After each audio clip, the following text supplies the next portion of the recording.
নমস্কার, কলকাতা টিভিতে আপনাদের সকলকে স্বাগত।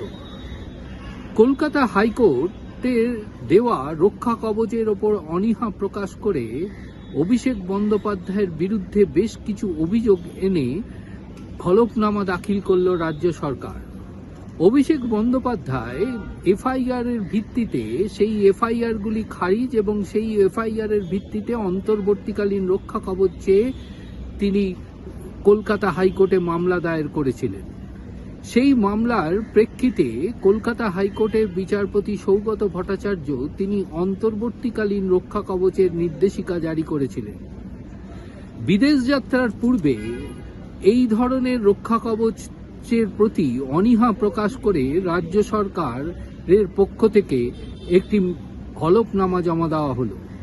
মূলত অভিষেক বন্দ্যোপাধ্যায়ের সেই দায়ের করা মামলাগুলি শুনানি শেষের পর আগামী 25শে আগস্ট বিচারপতি সৌগত ভট্টাচার্য রায়দান করবেন বলে জানিয়েছিলেন।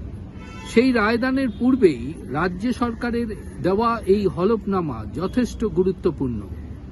হলফনামায় উল্লেখ করা হয়েছে অভিষেক বন্দ্যোপাধ্যায়কে যে সামগ্রিকভাবে রক্ষা কবচ দেওয়া হয়েছে তার বিরোধিতা করছে রাজ্য সরকার। প্রতিটি এফআইআরকে খতিয়ে দেখে প্রতিটি এফআইআর এর প্রেক্ষিতে এই রক্ষা কবচের বিষয়টি নির্ধারিত করুক কলকাতা হাইকোর্ট।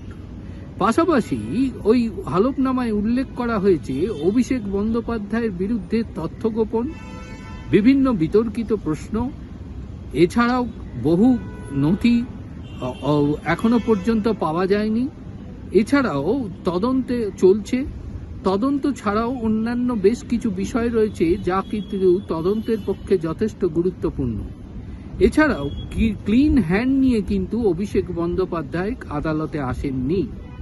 ফলে তার দেওয়া এই রক্ষা কবচ প্রত্যাহার করুক আদালত।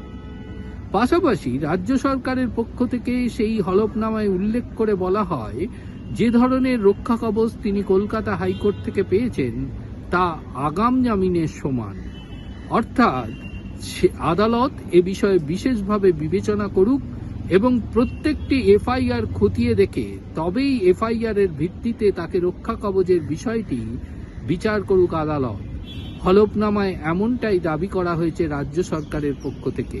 অর্থাৎ বিদেশ যাত্রার পূর্বে সমস্ত মামলায় রক্ষা কবচ নিয়ে বিদেশ যাত্রার প্রতি অনীহা রয়েছে রাজ্য সরকারের, তা রাজ্য সরকারের হলফনামা থেকে সম্পূর্ণভাবে পরিষ্কার।